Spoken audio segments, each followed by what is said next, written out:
So this is 15 years old, but it's probably also one of those boots you didn't know you need in your life. So it's the remake of the F50 Adizero leather from 2010, and in many ways it's pretty awesome. But in today's video I'll tell you everything you need to know about it, good and bad. I'll also mention this of course, but mostly this. And the pack here is a tribute to the very first F50 Adizero that came out for the World Cup in 2010. And back then, it just shook the football boot world because it was, at least at the time, the lightest mass-produced boots ever seen. It came as a synthetic version that weighed 156 grams. Back in 2010, that was nuts. And even by today's standards, 15 years later, it's still considered very, very light. But what was even crazier was that they also made the leather version here at 175 grams, which in 2010, and I mean still today, for a leather boot, is very, very light as well. So what Adidas have done here is to basically go in and make a tribute to the synthetic version with obviously the iconic yellow colorway, where they take the same design and then slap it on a regular F50 Elite from 2025 that we know. So it has the little design cues, it has the vibes and a really, really cool outsole, but that's kind of all there is to it. It's just a regular F50 Elite. And I mean, would it have been cool to get the OG one-to-one remake? Yeah, I guess. But then on the other side, this also looks cool, so I'm not really too offended by that. Especially also because we get the leather version. And as you've come to expect with Adidas, you'd think it's a one-to-one remake of the upper on the regular F50 Elite outsole. And it almost is. At least Adidas have done their best to replicate it as faithfully as they can. And to be fair, I think they've done a pretty good job here. And I say pretty good because everything is the same. So you get the same stitch pattern, you get the same synthetic leather midfoot, you have the stripes going kind of on the back of the heel, you have the little heel tab here, and you know, everything just looks and feels more or less the same. Now, obviously, there are also some minor, should we call them visual differences. For instance, on the inside of the liner on the heel, the original had this silicone print that mimicked the print on the Jabulani football, the texture there. Now, the remake doesn't, but instead it has it under the stripe on the heel. See, the original leather boot did not have that, but the synthetic version did. Does that detail matter in the grand scheme of things? No, not one bit, but I noticed, so I'm gonna mention it. Obviously also the Adidas logos, they don't really say Adidas anymore because they changed it, and also the F50 logo has changed. It's been updated. So, I mean, there's that, but in the sense of, you know, the fit and the feel of the boot, it doesn't really change much.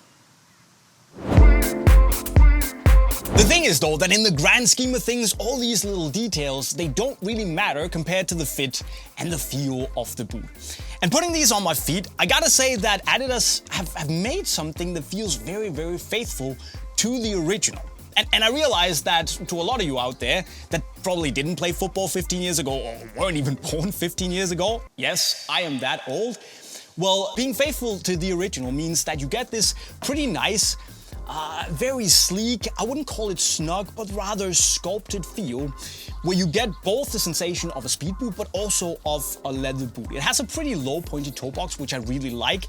And that might sound, you know, is it a little bit claustrophobic? No, because the leather here has enough volume to it and enough softness, so it just molds around the shape of your toes, and it never really feels claustrophobic or uncomfortable. And you know, the way it just interacts with your foot, molds around your toes, I'm gonna say that, okay, even though my inner K-leather aficionado is screaming bloody murder here, you know, on the pitch, wearing them, I don't really care that it's not K-leather because it's that soft. So it's not that bad of a thing to me. And in general, you just get this really, it's very lightweight. It's evidently lighter than most other leather boots out there, which is really nice, but it just has this super cool shape to it where it's sleek, but also has this coziness of a very slippery-like leather boot.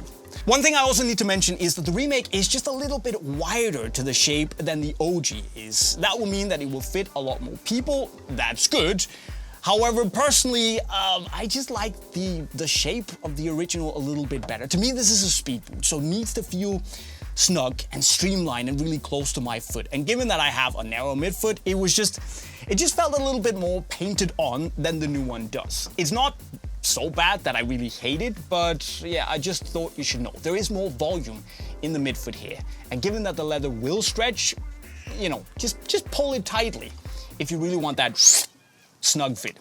But overall, I mean, I'm very impressed here. But one thing I'm not happy with though is the heel. And I don't know what's going on with heels on remakes in 2025, but it's something you guys across the board, you gotta sort that. Because, I mean, it's not like this falls into the Vapor One regen curse of having the widest, most gapy heel known to humankind, but it is still wider than the original was. And that kind of sucks a little bit, because the original had this lovely shape where it kind of, you know, went in. It kind of angled in and followed the shape of your heel as it kind of bends in a little bit. That means that you had this nice feeling of, you know, locking in and pinching your foot right here, right where it kind of curves in.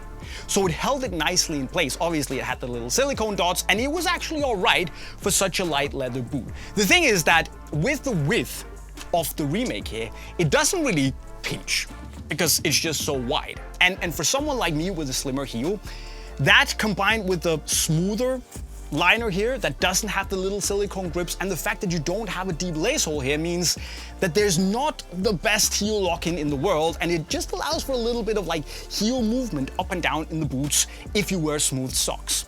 So if you want to eliminate that, you can of course do the runner's loop to kind of secure the foot in that area, or you can wear grip socks to take away some of the slippage. And while I don't think that the majority of people will either realize or care that much, my fellow nerds out there, you definitely will. And of course, if you have a wide chunky heel, doesn't really matter, but yeah, that could have been nailed more, I would say. And of course, the outsole is not the original Sprint frame anymore. It is the Sprint frame 360 that we know from the F50 Elite, and it works nicely. It feels a little bit snappier than it did back in the day. And it's just a pretty well-balanced outsole. Might be a little bit faster feeling because you have the bladed toe-off studs here compared to the OG, but in general, this wasn't the most aggressive or wild speed boot outsole in the game back then, and this isn't either. So I guess in that sense, they kinda nailed it.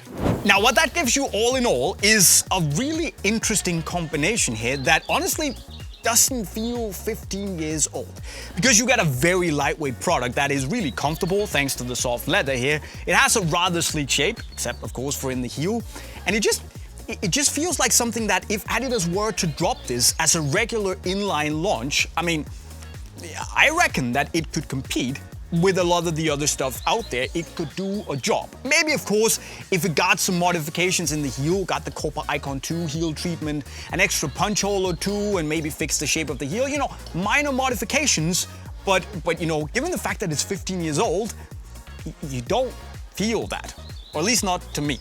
Now, is it then a must-buy? Not necessarily. It's a good remake, but I think you can look at it in two ways. One is that it's a brilliant blast from the past, either to kind of reminisce about your glory days and get a boot back that you loved, or it could be something for you to try, a boot that was really hot back before you started playing football. Or you can just see it as a really good alternative to the Mizuno Melia Neo 4 as this slightly more cozy, free-feeling leather speed boot.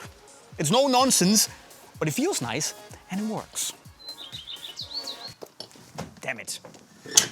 So if you've been crying nostalgic tears of joy over this coming back, then go right ahead and buy the remake in the link to Unisport right over there before you miss out and you start to cry tears of sadness for missing it instead. Now, of course, you can also get the yellow updated version, but everything happens in the link to Unisport right over there. But what's also important is that you tell me what you think of this remake right here in the comment section right down below. If you haven't subscribed to the channel yet with the notifications on, go right ahead and do that as well, and leave a like on the video if you had a good time so I don't cry tears of sadness either. And if you want to see more boot videos, well, there's a playlist right down there. It's a playlist, by the way, and with those words, I'll be signing off. Cheerio.